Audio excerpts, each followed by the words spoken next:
Hello, and welcome to another Rant and Rave review. Today I will be raving about Pandora's Lab, 7 stories of science gone wrong, and slightly ranting about the Icepick Surgeon, murder, fraud, sabotage, piracy, and other dastardly deeds perpetrated in the name of science. And most of my ire falls upon the phrase perpetrated in the name of science, but we'll get to that.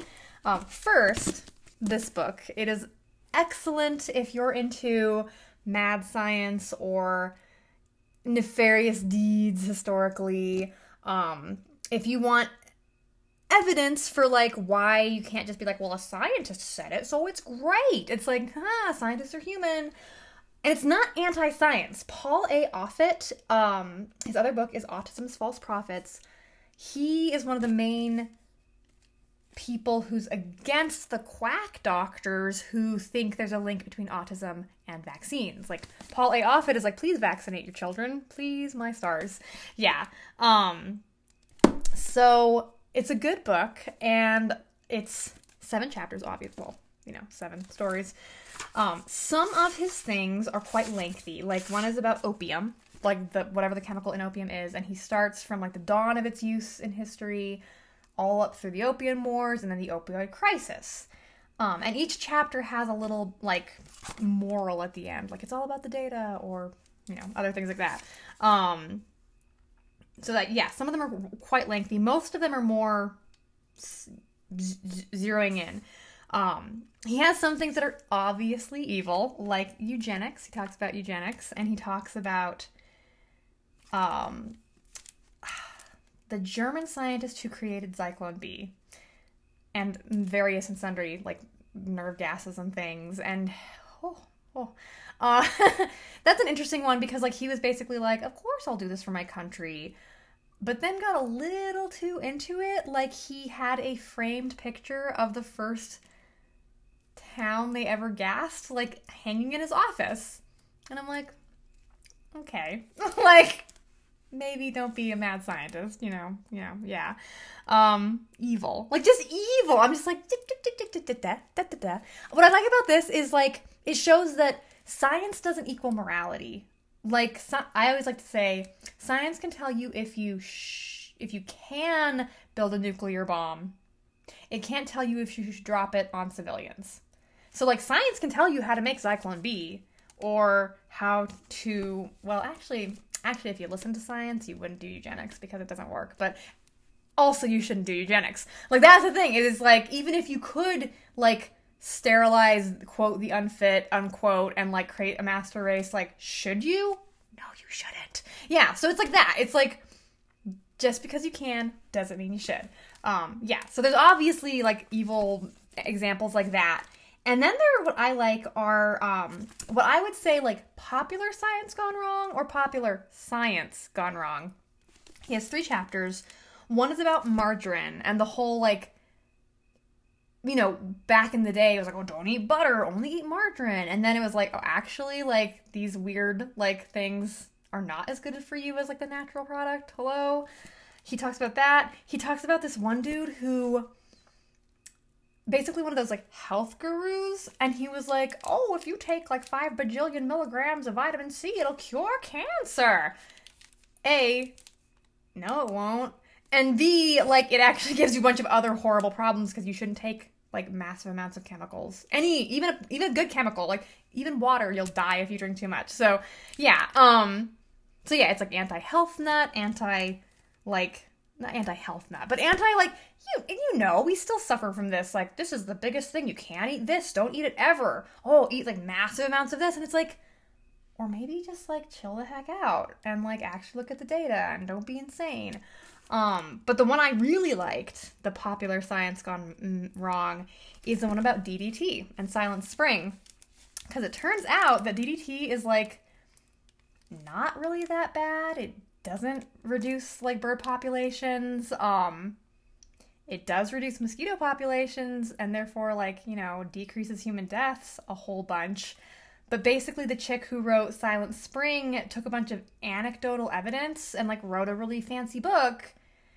And despite the fact that like hundreds of scientists compiled thousands of pages of research being like, yeah, DDT isn't a problem, Congress like went with her instead because her book was pretty, I don't know. Like, I don't even think they read the report.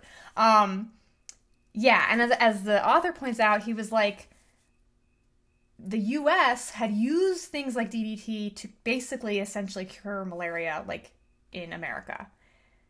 And then we were like, oh, DDT's bad, before a bunch of little countries that were getting stuff from us could use it to cure malaria. So they still have malaria problems. And he was saying, like, we climbed up the ladder against malaria and then pulled it up after us, basically.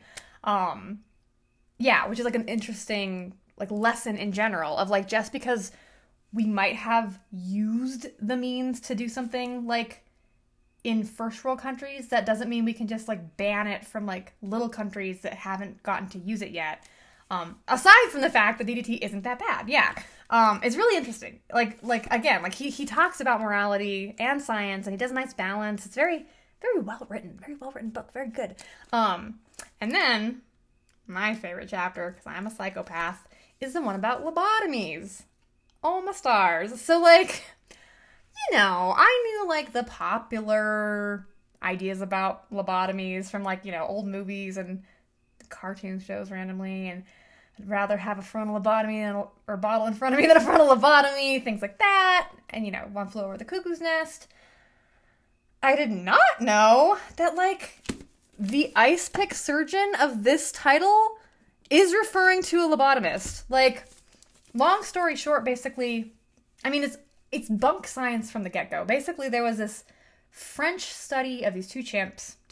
That's a nice sample size. One was, like, would, like, be calm and do her little tasks and get bananas or whatever they fed her. And the other one was very grumpy and would, like, try to do the tasks and get frustrated and, like, throw feces. And then they, like, lobotomized both of them. The first time ever a lobotomy had been done. And, oh my gosh, the, like, grumpy one who couldn't do the tasks and would get frustrated calmed down. And still couldn't do the tasks. And also the one who used to be calm would actually get frustrated and couldn't do the task. Shh. Whoever, like, was watching this in the audience was like, that's great, we should do it to humans. And so they started lobotomizing humans. And, like, you know, sometimes they'd calm down. And also sometimes they'd, like, lose bowel control. And sometimes they'd have, like, memory loss. And, but they're calmer, right? Usually. I mean, you know, this is fine. And then not even the guy who invented human lobotomies, but another guy was like, because originally they would just, like, do a little surgery and, like, take little cores out of your brain, which is just, I just don't even know. Anyway, like, when you read about it, you're like, how did anyone think this was okay? Apparently they did. They're like, trust? I don't even know. Like, yeah. No, this is why when people are like, well, it's science, it's medical care, and I'm like, okay, but so are lobotomies. Like, you just need to look at all the facts and be like, is this working? Is this not? Is this helping? Is this not? Like, this one guy once, he actually was like, what if instead of drilling in and doing surgery, we, like, just use an ice pick to go, like, pop, pop, like, transorbital lobotomy.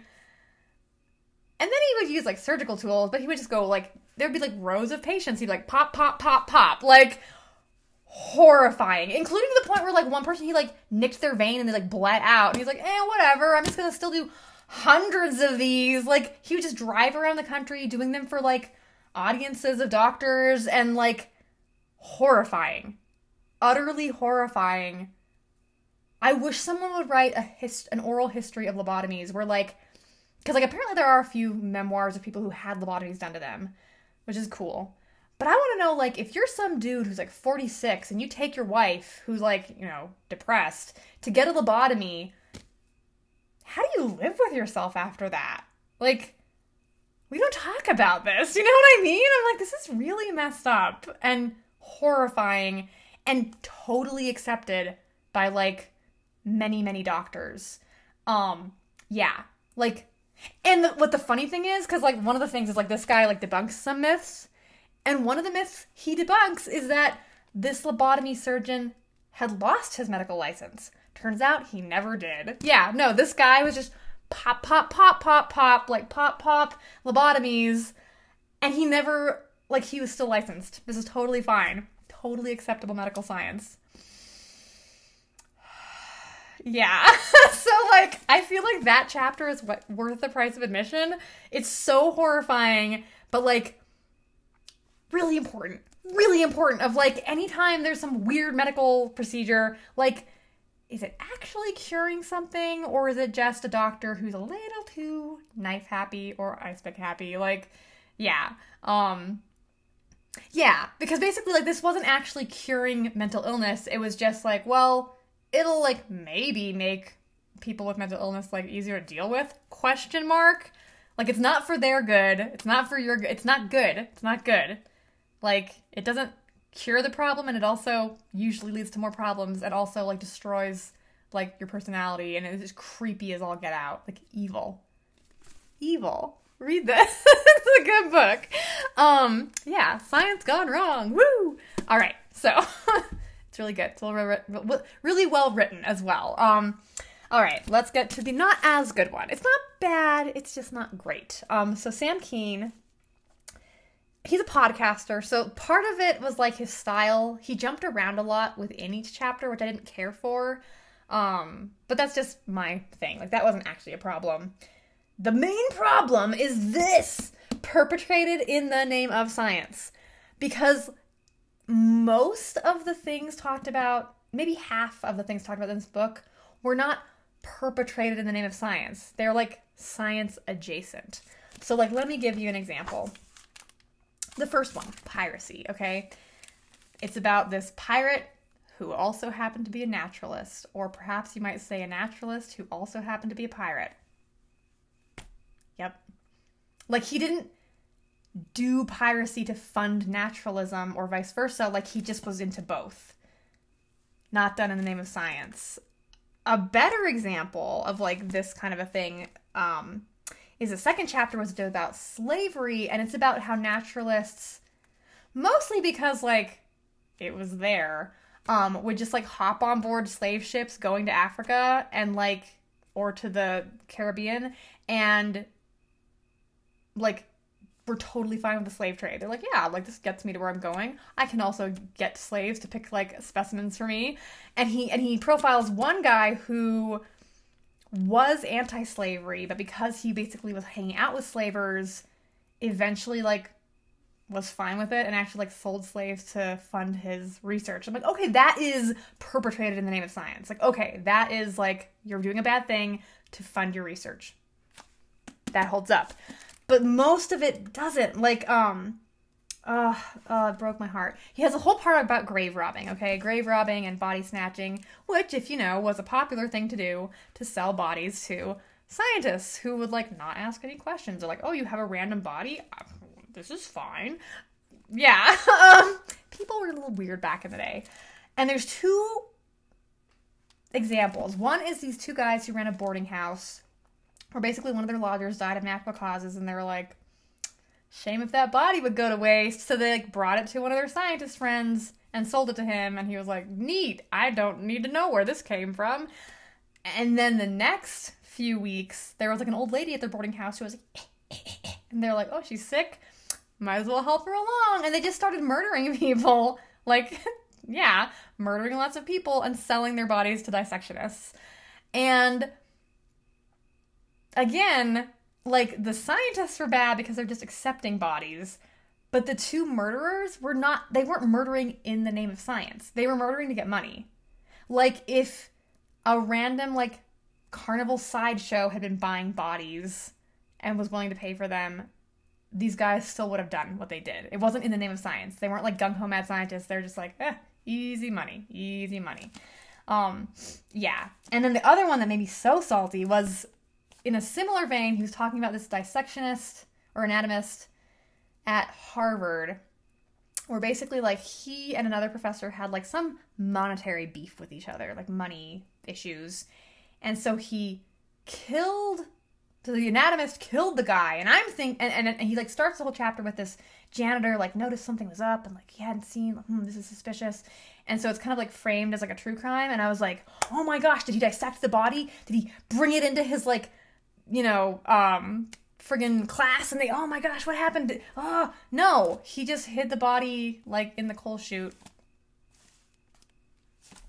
And then it got discovered. And I was like, that's not perpetrated in the name of science? That's just a murder but of one scientist by another, and not because of science.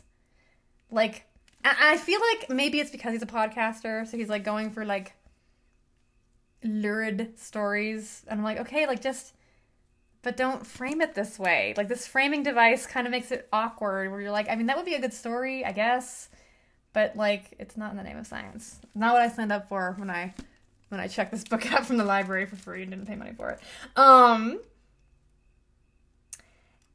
He does talk about the Bone Wars, which is where, and I will, even though it's done in the name of professional, like, notoriety, I will accept it as the name of science, because it's funny. This is when paleontologists would totally, like, steal each other's bones to try and get, like, the newest discovery, or put fake bones in somebody else's dig, like, and I'm like, it's kind of in the name of science. If by science you mean being a well-known scientist, I'm like, okay, I'll fudge the numbers on that one. He does talk about, like, the current wars, and, like, Edison basically electrifying tons of dogs and a couple horses to, like, make it look like alternating current was, like, bad. And again, the framing device, like, that's fine if you want to say this was done in the name of science, and again, mostly, like, for money, but kind of science. I'm like, okay. But the way he frames it is the chapter, because, like, each chapter is, like, piracy, slavery, grave robbing. That one is animal cruelty. And in that entire chapter, about, like, a few dozen dogs being electrified, maybe 100, he has one paragraph about vivisection. And I'm like, really? Your book about science perpetrating horrible things has one paragraph about vivisection? Really? Like, what a weird choice. What a bizarre choice. And I'm like, is this because Edison is more well known? Like, vivisection is horrible and is straight up done in the name of science. Like, nobody except for serial killers would be cutting animals open while they're still alive, except for science. Like, what a weird choice to not talk about vivisection. It was weird. It was very odd. Yeah, I don't even know. Yeah, he talks about, like, medical malfeasance and, like, Nazi doctors. I'm like, okay, valid. That is horrors done in the name of science. He talks about lobotomies. Okay, done in the name of science. Yes, that's fine. He talks about espionage, where there was this guy who, like, was giving secrets to the Russians, and I'm like, that's done in the name of ideology, not science? Like, again, this is a scientist who is acting as a spy because he agrees with Russia, not the US. Like, that's not... I can't completely blame him. It's probably his publishers made him have this subtitle, but, like, he does try to act like, oh, this was, you know, espionage. And I'm like, espionage, like, maybe, like, in like, the space race or the arms race, but, like, this was just... He agreed with one country over the other. It wasn't about science. Yeah. But despite all of that, despite all of my, like, name saying, worth the price of admission is the chapter on John Money, who is a piece of work. Yeah, he and again, I'm like, what John Money did in the name of science or in the name of, like, utter perversion and, like, evil? You decide. Yeah, no, John Money was the guy who basically, he theorized that, like, sex isn't innate in a human being. And to prove this, he basically, like, experimented on this pair of twin boys. And did, like... That was the one thing that I didn't understand. He was like, oh, like, it was, like, kind of, like, arguably child sexual abuse. I'm like, no, he straight up, like, made these kids, like, do things to each other and simulate things and, like, creepy. Bad person, not a good man. John Money, yeah. He's not harsh enough, honestly. Like, I'm like, It's okay. You can call the guy an evil human being. Like, that's fine. There was another person he talked about. There was one where his framing device, I guess the whole thing was framing. There was one, I'm trying to remember. Was it in this book? Yeah, there was one framing device where, like, there was a guy, oh, yeah, he would, like, yeah, he talks about the syphilis experiments, which everyone knows about, but he also talks about this scientist who I actually believe did work on the syphilis experiments, but then would also just, like, give sexually transmitted diseases to, you know, prisoners and people in, like, South America and mental patients, and, like, horrible, and, like, wouldn't treat them. I'd just be like, that's interesting, jot that down. And I'm like, that absolutely is done in the name of science.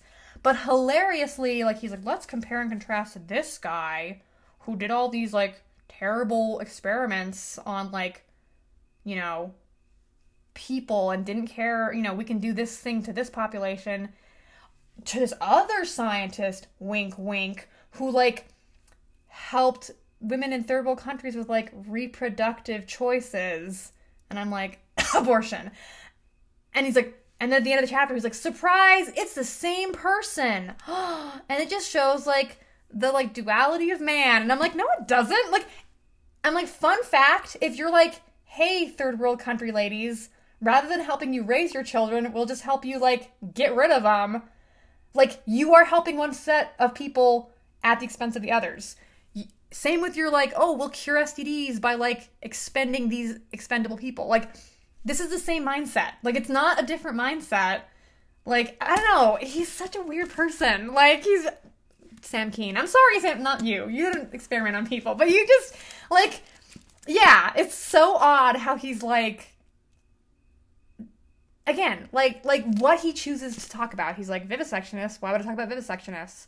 But I will talk about this. Or, like, you know, John Money might be a child molester. I'm like, he is. Or, like, this guy, like, he might be okay with, like, you know, giving people in third world countries, like, diseases so that people in first world countries don't have to deal with it. But, like, that's completely different from, like, getting rid of, like, the children of, like, third world country women so that they don't have to deal with it. And I'm like, Sam Kean, are you okay? Like, there's just certain pattern recognition that, like, I don't know. It's very strange. It was very, like, odd. Yeah, I don't know. I just didn't care for it. Like, it's kind of spiraled out of control here at the end. But yeah, like, it's okay. It's worth a read, but it's not as good as Pandora's Lab. So if you have to choose one book about, like, mad science, definitely go with Pandora's Lab. That's the end. Okay, yeah, see you next time. Bye.